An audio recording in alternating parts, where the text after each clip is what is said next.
Cancel. Schweezy.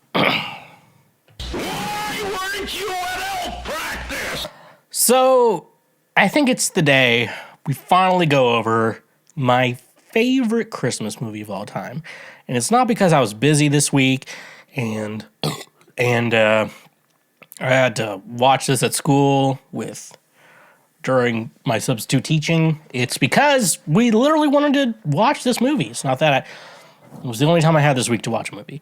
But anyways, though, Elf, by far one of my favorite Christmas movies. I'm a millennial, so I grew up on Will Farrell movies, Step Brothers, Talladega Nights,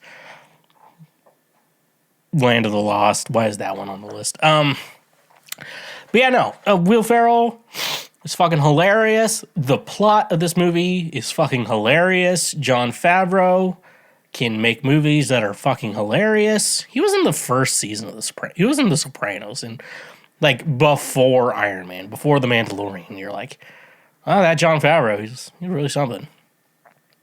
That clown from Seinfeld, he was really something.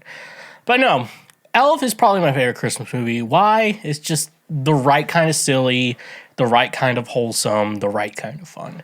And, if my dad didn't like it, it had to be a good movie. My dad didn't like it. It means the squares of the world hate this movie. And it's not fuck Jack Frost. Fuck that movie. Fuck everything that movie is. Fuck a dead dad coming back as a snowman. Fuck that shit. So yeah, I think that's everything with that. So, as we would say... let's just jump into it. So, I guess the movie starts off, it's Christmas Eve, or I guess it's Christmas Eve, and, a baby in an orphanage crawls into Santa's bag. The bag with the presents and shit like that. I don't know. I'm just saying, that baby should have died. For real. You have to imagine, I don't think it's easy for a baby to get it, but if a baby got into Santa's, magical bag with every gift on the fucking planet, that baby has to, and then, it's shoveled up in the air, altitude sickness would probably take a baby out. I have to imagine. If you've ever been on a plane with a baby, that little fucker will cry just because their ears and the pressure of it all. That's also a good question, too, I didn't think about. How the fuck did they get all the way back to the fucking North Pole without him noticing a baby in there?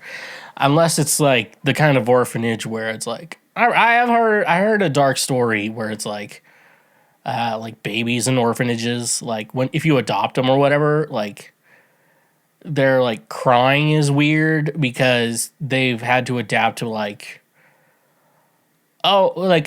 it's a normal two parents or whatever, you cry, parents come in, figure out the problem, find the solution, yada, yada, yada. But then, with, an orphanage, it's a baby will cry and then, an adult may not probably help them, and then they just learn not to.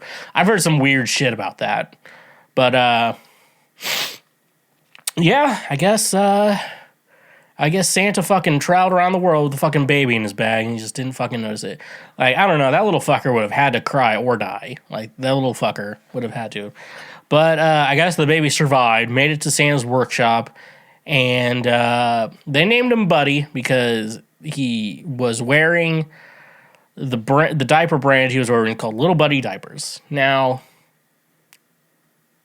I'm trying to remember diaper brands. I'm gonna have to Google diaper brands. Baby diaper brands. There we go. And loves Pampers. That's what his fucking name was, Pampers. Dude, just Pampers the elf. They got lucky that they found an actual name because I call small children Buddy. I've accidentally called high school kids Buddy. Hey, Buddy, how's it going? That's always you call someone Buddy, it's always they're a small, not a little person. Do not do that to a little person. But a small child, maybe, is hey, Buddy, how's it going? Because, you have to talk to kids. I try to talk to kids I would talk to anyone else for the most part, but it's also Like, hey, how are you doing? You doing good? You know, I tried a weird mix, like talk to them in a way that'll actually give them like, hey there, buddy, how's it going? You know, like don't talk to kids like that. It's gonna make them weird. I don't know. Feels like that's the origins of like a psycho right there. But anyways, though, yeah, I guess Papa Elf, like the baby's already half his size, and he's like, I'll take care of him. And then and I think then the comedy has to happen because there's just like Buddy as a little toddler, or like when they're like not toddlers anymore, but they're like big, but they're not in school yet. Like big toddlers, and you just have him sit on his lap, and you're like, yeah, this is funny. So like, it's funny because he's a human, and the elves are small, and so if any case, Buddy should be calling the elves Buddy. If you know what I mean. Come on, Mark. Don't be stingy. So yeah, eventually, like Buddy, he's accepted into the elf community, and I guess everyone likes him. Everyone likes Buddy. However, he is a shit toy maker, which I have to imagine, like in the elf community though, like if they're reproducing and stuff, and like the kids are like, you have to get into toy making. Like, I have to imagine like there has to be multiple career paths for elves, right? So I know they mentioned in the movie like some make cookies and trees and they have to worry about fire and shit like that.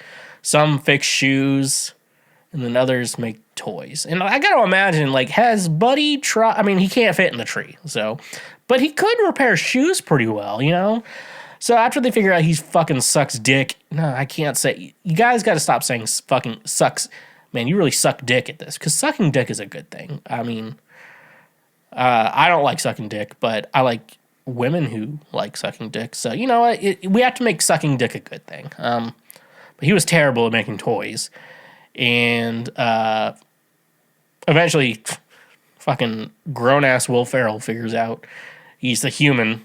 This entire, like 20 some years. I mean, like I think Will Farrell was probably in his 30s when they made this. I feel like he had to have at least been in his 30s when he made this movie, but. I don't know. I mean, if I was 15, I questioned, like, I questioned my family of origin because, like, I'm nothing like anyone in my family. I'm like, am I even related to anyone here? Like, and I was, like, actually related to them. Like, you're an elf. You're, like, twice, 2 or 3 times the size of your dad. And you're just like, I guess I'm an elf. And eventually he figures out that he's not an elf, which... I don't know. It probably past due time, to be honest with you. Because, like, even if you adopt a kid, don't you kind of need to be like, hey, I consider myself your parent, but technically, I did not poop you out. I did not poop you out, or I didn't nut in a woman and she pooped you out. So, but we're like, but even though we didn't poop you out. You're our boy, and then like you have to accept, like as a parent, if you have an adopted kid, you're like, they're gonna be curious who their biological parent is. Like they're just gonna be curious. You just gotta hope that they're not like fuck you or whatever in the process of that. Just show them, and then if they, you should. And it is weird, like that some parents, like some adoptive parents, are in contact with the bio parents. I don't know. I feel like if you're a bio parent, you need to kind of just fucking move on, not try to be in that. Because if you want to be in the kid's life, you wouldn't have put him up for a fucking adoption, Anyways, though, I think so. Papa Elf finally tells Buddy, a grown ass man, he's adopted. His dad is Walter Hobbs, which we do meet in the movie, and Susan Wells. Now, Susan. Okay, so according to my notes, Susan put him up for adoption prior to her death. So. I don't know, man. I would have. Walter works for Greenway Press. It's in the Empire State Building. What is in the Empire State Building? I know you can like get tours, go to the roof and shit like that, but there's a lot of floors in that fucking thing. What are the like? Are they just? They're just offices, right? I'm not from New York City, so I don't fucking know this shit. So I only know like the basics of someone who doesn't live in New York. Just the basic shits. He works for Greenway Press. I think they try to make a joke as like Penguin Publishing or something. No, Pendant Publishing. That's Seinfeld. Sorry, friends. Wrong thing. But like, his dad works in the Empire State Building, not for the Empire State Building. I guess it's a publishing company, and he makes kids books, but he's also like a grump who's like, who fucking cares if the story doesn't make sense? Fucking send this fucking shit out. It's like, I don't care if they worry about that goddamn puppy. Get that shit out of my office right now. We need to make some goddamn money. So he's just like, oh yeah, he's on the naughty list too. So like, remember, like, he's on the naughty list, which has to be, the worst crime. But see, in my song Joy to the World, I would say if I was Santa, I would burn the naughty list with the coal, because I do think generally all kids are good, and they just, that's me. That's my teacher. I'm like, kids, I don't think kids are bad for the most part. I think there's always something going on. You have to like think about stuff like that, because it's like, oh, this kid's acting like a little asshole. Like, why are they being an asshole? And you have to think, maybe their parents fucking suck, you can't, not everyone's getting good parents. Like, I had okay parents. So, I mean, not everyone's getting fucking top tier parents, You get what you get, bud. You don't get to choose who you get pooped out of, Oh, he's on the naughty list due to, okay, I'm looking at my notes. He's on the naughty list due to his selfishness, but suggests Buddy, okay, so like now Buddy's like gonna decide to go to New York to save him. My favorite scene in the movie, bye, Buddy, hope you find your dad. Thanks, Mr. Narwhal. Favorite fucking shit. I love that. I love saying that to my friends. I'm like, bye, Buddy, hope you find your dad. Don't say that to me, though. Don't say that to me if I've had drinks, if I had alcohol in my system. I might cry. Hope you find your dad. I'm like, I know where he is. I actually do know where he is right now. In the cemetery. So Buddy just fucking walks to New York. Now, I know this is a movie, but like, North Pole, and also, didn't you think like when I was a kid, I thought the North Pole was kind of like an opposite version of Antarctica, where it's like, on the north side of the planet, that's where Santa lives. Then I learned it's like Greenland or Canada or some shit like that. Santa's in Canada, Actually, no, I like Canada. I have actually started to like Canada a lot. I used to not like Canada. Now I'm like, then you start looking at their laws and government, and then you look at ours, and you're like, huh. Except for like Canadian police will like stop you for jaywalking or some shit like that. He just fucking walks. I don't know. I didn't even know I guess he breaks off a fucking polar ice cap or some shit, like a little thing. He just sits there. Like, look. Do not, those like videos, like Scientist Explains X movie or whatever, like, and all the problems with it. I'm like, none of them are doing fucking Elf. That's where I come in, Substitute teacher. Professional substitute teacher. I actually do kind of want to win. I don't know if Substitute Teacher of the Year exists in my school district, but if it does, we all know I'm top contender. Except for, I guarantee the teachers are not happy. I don't know.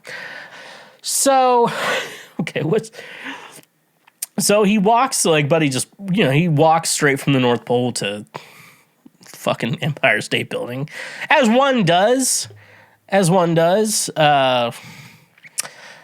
And he is able to meet his dad.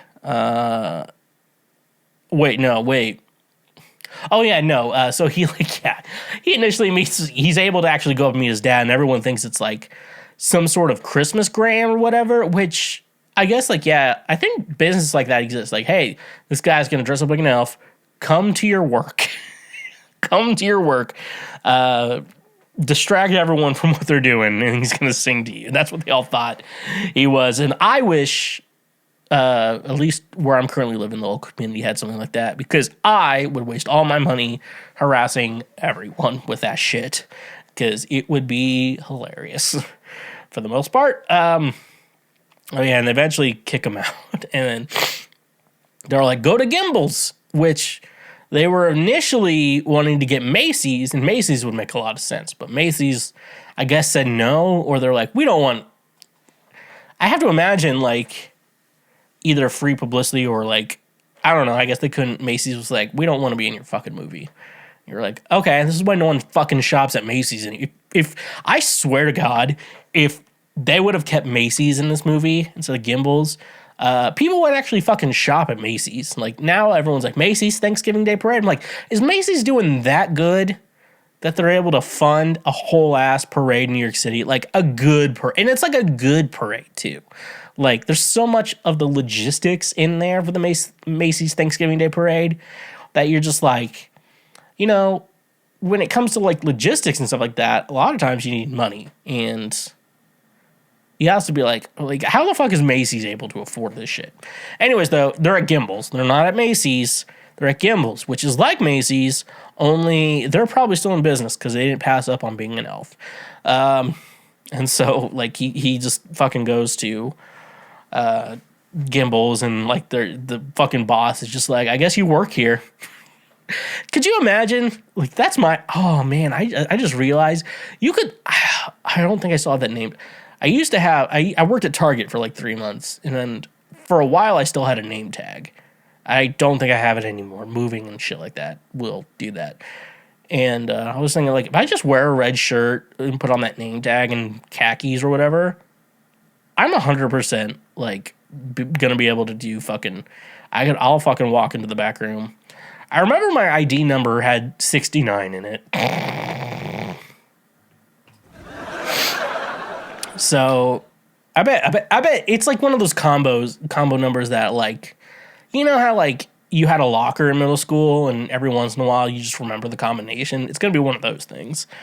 So, yeah, he's Gimbals. He meets Jovi, who I will be referring to as Jessica Day, or Jess Day from New Girl, because it's Zoe Deschanel. This is, like, the first thing I've ever seen her in, and she was, like, because I remember... that, and then a couple years later was 500 Days of Summer. Then she did New Girl, and I remember it was like, oh, she's going from movies to TV, you know? And people were like, isn't that a downgrade in your career? But it actually was a better thing for her career. I think she's married to one of the Property Brothers now, so who's the real loser now, guys? They hear Santa's gonna be at the store, and then fucking Buddy loses his fucking shit. He thinks the real ass Ed Asner's coming in there. He's gonna be like, "Come on, Mark, don't be stingy. Tell me what you want for Christmas, Mark. Come on, Mark. You know what they say." That's my hole.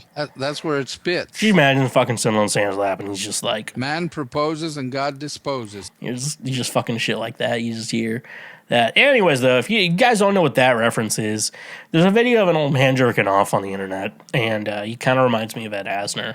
And come on, Mark, don't be stingy. That's where the sound drop. A lot of the sound drops are like funny videos I hear on the internet that I just put in here because I quote them all the time, you know, because I'm like, oh no, our table. Anytime anything happens to a table ever, I say that, you know. Other ones, I say, you know, I was told. I say that, no one gets it. Or, how do I breathe? I don't say that. Or, when you drink alcohol? I say that one an awful lot. So, yeah, I guess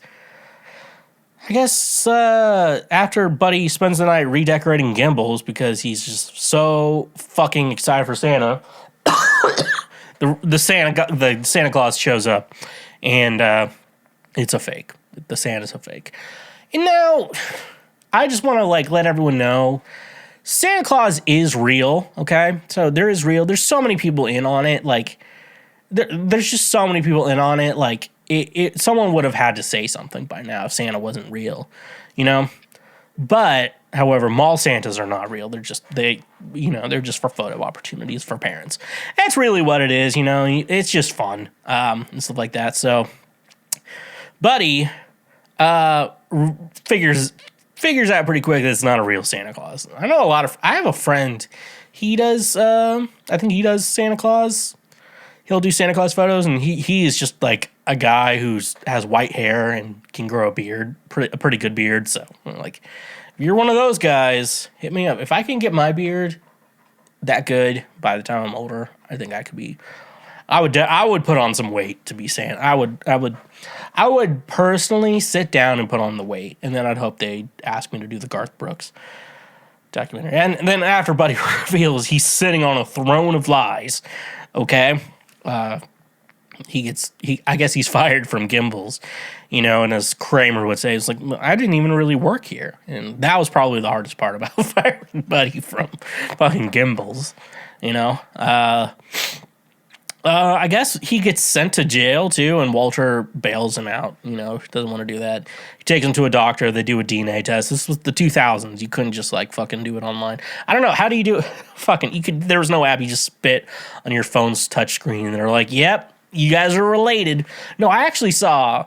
I don't want to say it out loud. My brother's not listening to this, but I don't want to say it out loud either. I bought something similar to a paternity test on the internet, and you can actually buy paternity tests at Walgreens, like $30. So you didn't have to go to fucking Dr. Leonardo, aka John Favreau, and they confirmed that it's actual son. And so Walter's like, well, I don't know what I'm supposed to do, so I'm going to take him home to the wife I love, who looks like my therapist. Yep, that actress. She was the mom on Step Brothers too. I feel like she's in a lot of Will Farrell movies, but yeah, she reminds me of my therapist. And so he has his stepmother Emily, and then he has a half brother Michael. And Buddy's really just annoying the shit out of everyone. Emily. That's weird. She's way too old to be named Emily. Emily, that's a chick my age who's a red flag. Those are Emily's. And she's just like, I'm gonna put syrup on my spaghetti. I'm gonna sleep for he sleeps for fucking 45 minutes. Dude, he's just like, I got a full 45. I'm like, God damn. I don't even think I get that much REM sleep in my fucking day. And, I guess they're, trying to figure out what the fuck to do with him. So, I don't know. I guess he's sleeping in the living room or something. Needs his dad to tuck him in or whatever. He's a grown-ass man. It is weird, though. The North Pole is like, oh, yeah, we're all grown-ass people. But, Dad, can you tuck me in? And shit like that. I think Michael ends up, warming up to Buddy because, some, bullies were trying to attack Michael. And Buddy's like, let's do a snowball fight because I do that professionally at the North Pole. Thank you. And he's just he's fucking doing he's hitting them so hard, 90 miles per hour snowballs. Those kids are dead. I think those kids died. I'm going to be honest with you. Those kids died during that scene after Buddy. Did you see how fucking fast, if you watch the movie, you can see how fast he fucking throws those snowballs. And you're like, those kids have to be dead, dude. Those kids are dead. And that's how Michael and Buddy become friends after Buddy kills his bullies in his honor. Michael convinces him to ask out Jessica Day out on a date. Did I skip the shower scene? Yeah, that was fucking. She was like, I really can't stay, baby. It's cold outside. And we're all like, hey, buddy, don't be walking into the women's bathroom while someone's taking a shower. But also. I'm gonna victim blame for a second. So just, we're gonna victim blame. So if you're a little sensitive, I don't know why the fuck you listen to this show, but if you're gonna don't sing duets in the shower if you don't expect someone to sing back. Okay, I'm not. If I sing Blink-182 in the shower, I'm not gonna sing Mark or Tom's part. I'm just gonna sing both. Okay. So she should have been, I really can't stay, baby, it's cold. You should have sang both parts, okay? So we're victim blaming here, but eventually they go on a date, and and this is just proof that, fellas, if you want to get yourself a baddie, okay, be a goofball.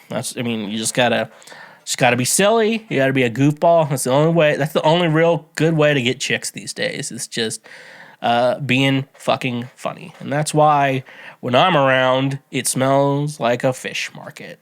When I'm around your mom, when I'm around your... Man proposes and God disposes. Let's try that again. Yeah, when I'm around your mom, she smells like a fish market.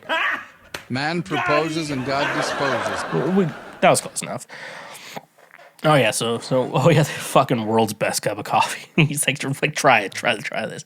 Tastes like the shittiest cup of coffee I've ever had in my life. No, it's actually the world's best cup of coffee ever made, and I just know I know exactly what that shit fucking tastes like.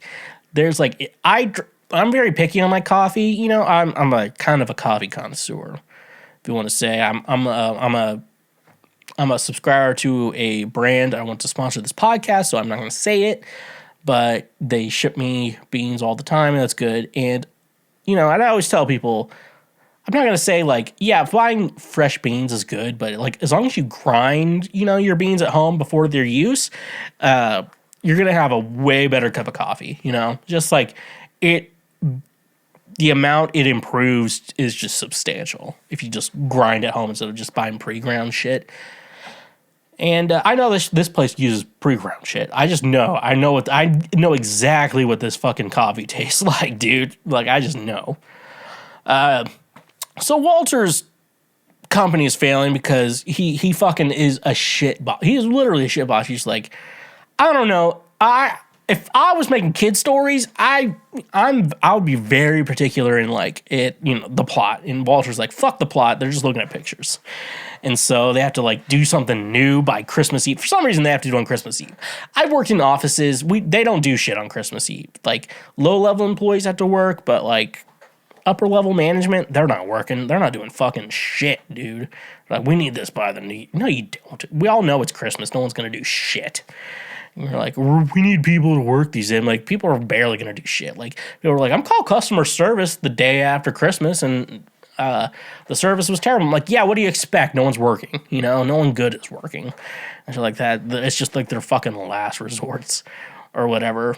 So they called Miles Finch, fucking Tyrion Lannister from Game of Thrones. No, I don't watch Game of Thrones. Eitri from Infinity War. So I guess they get Eitri from Infinity War and to help them with the story, but obviously, if you know what the fuck is his name, I can't remember his name.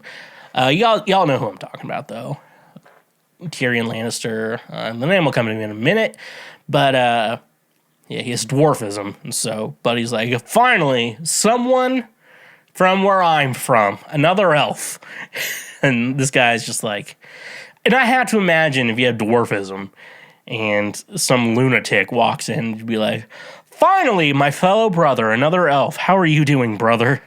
We are brothers, therefore we need to stick together. And I would be like, the fuck we are. And as expected, Buddy gets the shit beaten out of him by fucking Eitri the dwarf. Oh yeah, he's a dwarf in Marvel too, but the dwarfs, they're like giant dwarfs, so I guess it's okay. They need to bring him back in Marvel movies, because that was a fucking, he's like, yeah, so this guy he can make just fucking bitchin' weapons, and he made one, and then we don't know what happened to him, so that's how that's really like Thor just like Thor was like dying, and they're like, give him the axe, and then they're like, okay, and then he survived, and then he whooped ass, and Thor was the only good one, and he was the only one who fucking knew what he was doing in Infinity War.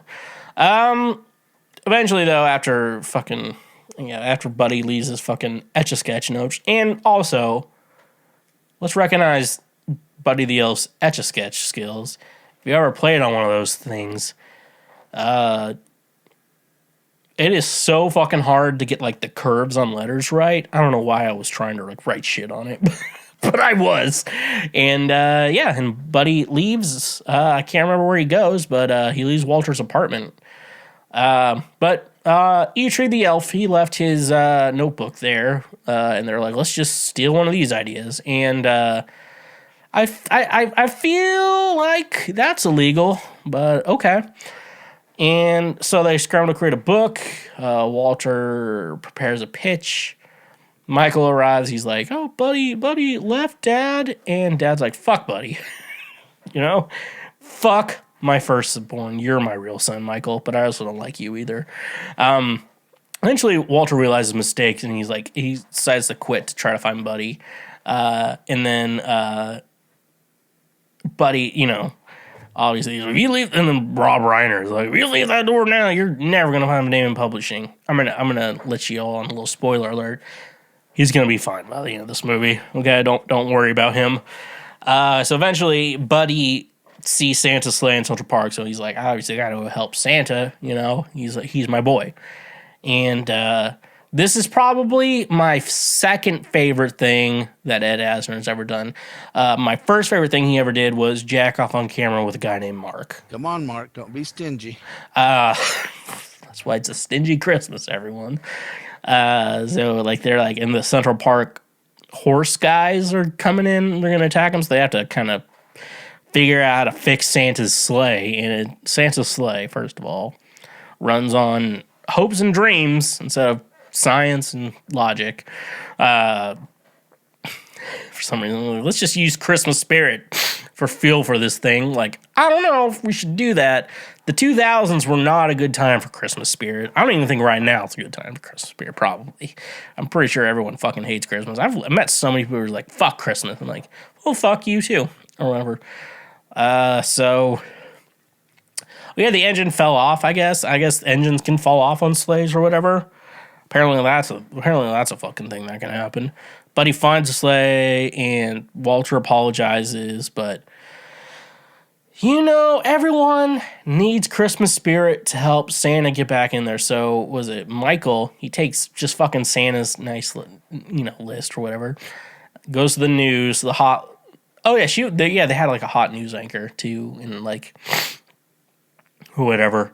And then he's just like reading this stuff, and he's like, "What's your?" He goes to the news, we're like, "What's your name?" And she's just like, "Oh," this name was like, "You want your boyfriend to propose?" And you're like, "God damn, dude, you didn't have to read. You should have saw that." He was a kid, so I'll give him that. But me as an adult, if I saw that, I'm like, I'm not gonna read this out loud. But do you want to look at it? I'm not gonna read this out loud on public television. But if you would like to read it to prove I'm right, please do that. Unless she was kind of being a bitch. If she was being a bitch, I would have probably been like, yeah, and I'm looking at your list. You want your man to propose, right? And he's kind of was dragging his feet doing that. Or isn't that right? I would have been a little bit nicer, but whatever, but the Central Park Rangers decided to come after them, and they're in Santa's like, come on, Mark, they're probably upset that I put them on the naughty list. You know what they say. Man proposes and God disposes. So, shit like that. So it is confirmed that police officers and New York Rangers, or whatever the fuck they're called, Central Park Rangers, I don't know, if you're using a horse to police, you're probably a dick in person. So every police officer is on the naughty list. And you're like, my dad's a good cop. I'm like, your dad's a fucking bitch. That's what he is. Tell him to take off that goddamn uniform and fight me like a man. And then Jess Day starts fucking singing her fucking She and Him fucking Santa Claus coming to town. And once Walter starts actually fucking singing, because he probably, there was a picture of him with a guitar. I'm like, that motherfucker knows how to sing. If you play acoustic guitar, you know how to fucking sing. Don't get me with that shit. And then I guess Christmas is saved? Question mark? I think it's saved. Santa doesn't even need the engine anymore. Christmas spirit is back. Christmas spirit is back, ladies and gentlemen. So that's how we wrap up this movie. Christmas was saved. Buddy, I guess, writes a book about his life, and his bio dad, publishes it. He marries fucking Jessica Day from New Girl, and then they have a daughter too. And they visit Papa Elf, which his non-bio dad. And that's the end of the movie. So, yeah, another movie in. What do we learn from this movie? We've learned a lot of things. Apparently, the Empire State Building will rent out a floor to failing publishing companies. That's one thing. Another thing is don't eat cotton balls. That's a good one. That's a really good lesson. Just don't eat cotton balls or whatever. Don't make fun of Eitri the elf. It's another good one. Etch a sketches are hard. But what's actually the actual lesson of this story? It's believe in Christmas, or I guess Ed Asner's gonna find you and be like, That's my hole. That's where it spits. "Thank you for watching this clip.